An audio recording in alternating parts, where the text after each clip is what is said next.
figure out how to use this thing. Okay.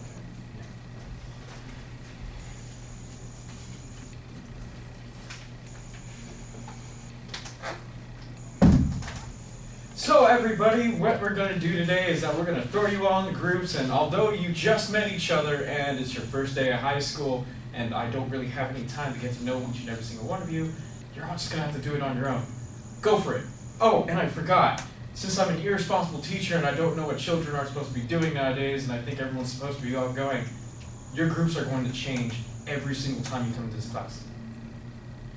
Teacher, can I talk to you for a second? Yeah, sure, Jacob. Tell me what's going on.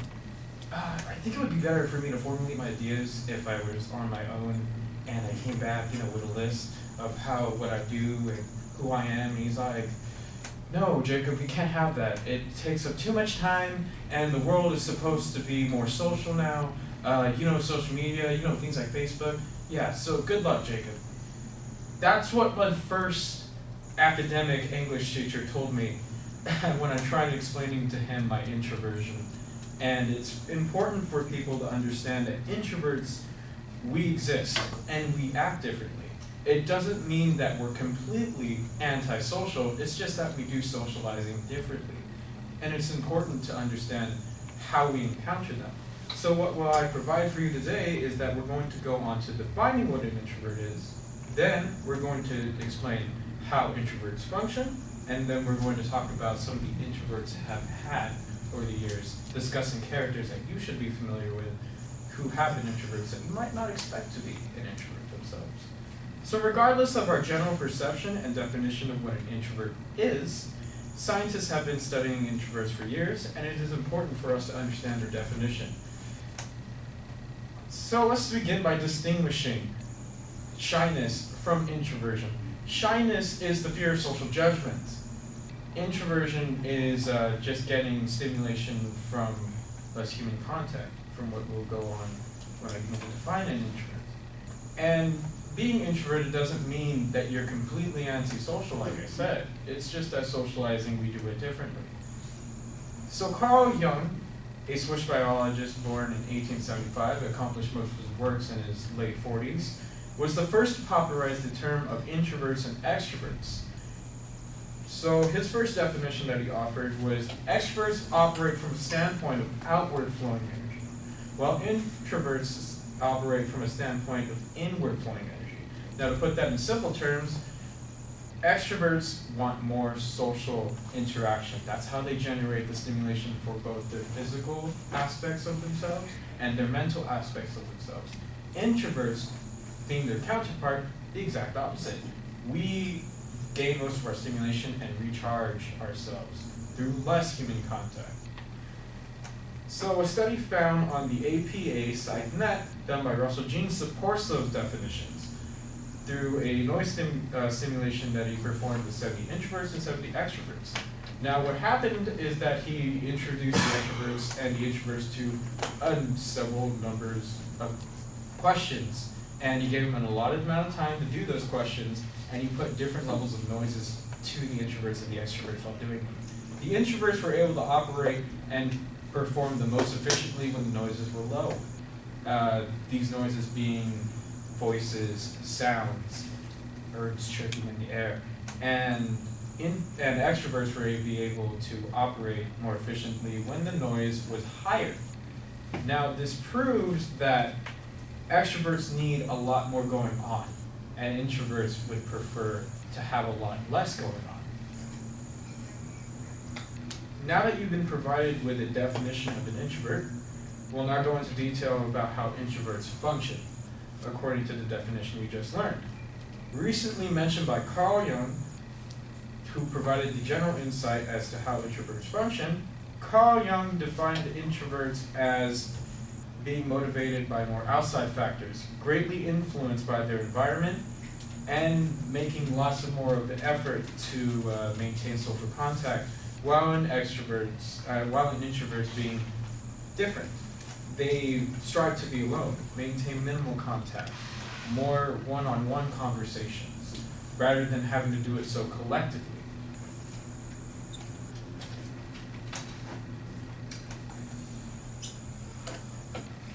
So So another study done by the U.S. National Library of Medicine by a biologist named David Sloan Wilson performed where he approached a pond full of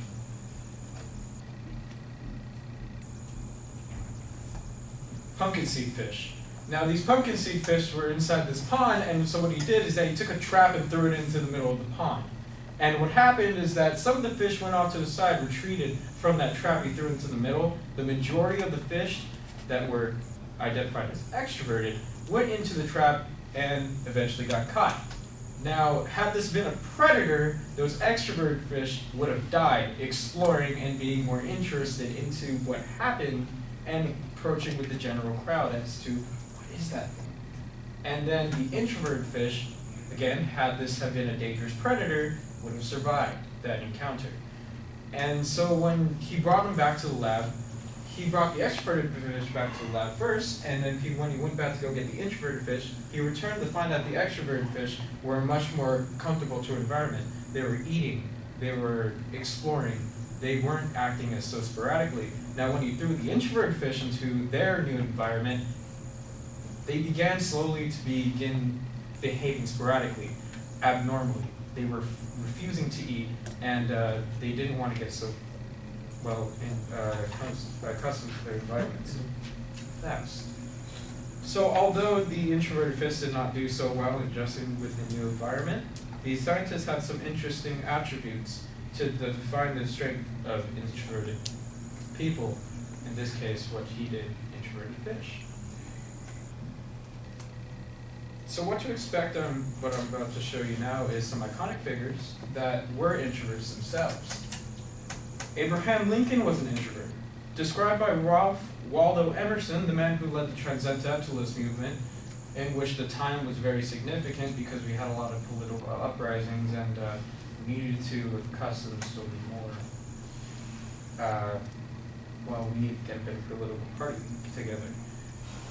So Lincoln, he gave some excellent insight about what Lincoln is and what kind of a man he was. And he was a man who did not offend by superiority. So by not having such a large libido, he became a more understanding and acceptable individual and a powerful leader in doing so, a quality in which introverts demonstrate to have. Albert Einstein was an introvert himself, and he did his best thinking with solitude of a quiet life. And he quotes, "The monotony and the solitude of a quiet life stimulates the creative mind." So in conclusion, despite anyone's own personal opinion of an introvert, it can be shown that there are significant advantages and highlights of being introverted, as described with some of history's most influential and brilliant minds were introverts. So although my English teacher might not be able to identify and distinguish between all his damn children as to who's introverted and who's extroverted, and to be able to understand how people work, rest in peace, old English teacher, and I hope you guys learned something about introverts today as well. Thank you.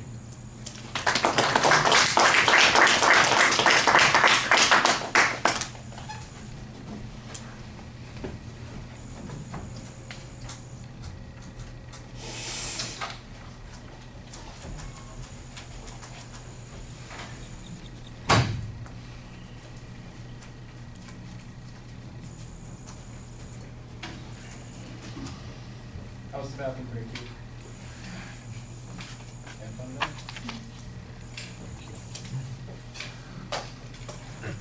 All right. Dakota, what did you think? I thought it was a good speech, and I did learn some things off how introverts and how they think and how they work with the people around them and how they try to make them think as well as them. You were confident throughout the whole speech and stuff. I can tell you practiced and you were knowing what you were saying, but there was one point in time in the speech where I felt like you lost track of yourself and you had to pause and think of, okay, what am I gonna say next, and try to remember what you were gonna say. And overall, I thought it was a really good speech.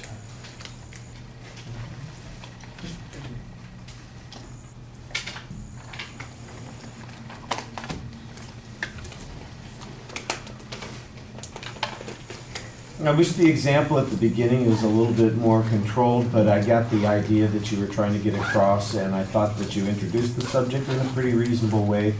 Very clear thesis statement at the beginning of the speech. I also thought that you had a well laid out preview of the secondary structure of the presentation. The definitions, I think, are the thing that are the key to your presentation, and I thought you did a good job kind of explaining those differences. Sometimes there were some things that I needed to have explained a little bit more. For example, this notion that people relate to others differently and they function socially differently, and I was kind of, I still think I need a little bit more explanation of that. Lincoln appears to be one of the examples that would be an illustration of that, but I don't get any anecdotes or incidents that would show me that or help me kind of gain that understanding. I'm going to have to depend on my own knowledge of Lincoln to kind of plug that in, and I think that there are probably some things that would fit into that category that shows what you're talking about, but it wasn't clear from the presentation that you were giving. I did like the material that you cited in the presentation for the most part. I do think you get a little caught up telling the story about the fish research, and it takes a while to get to the point that's going on there.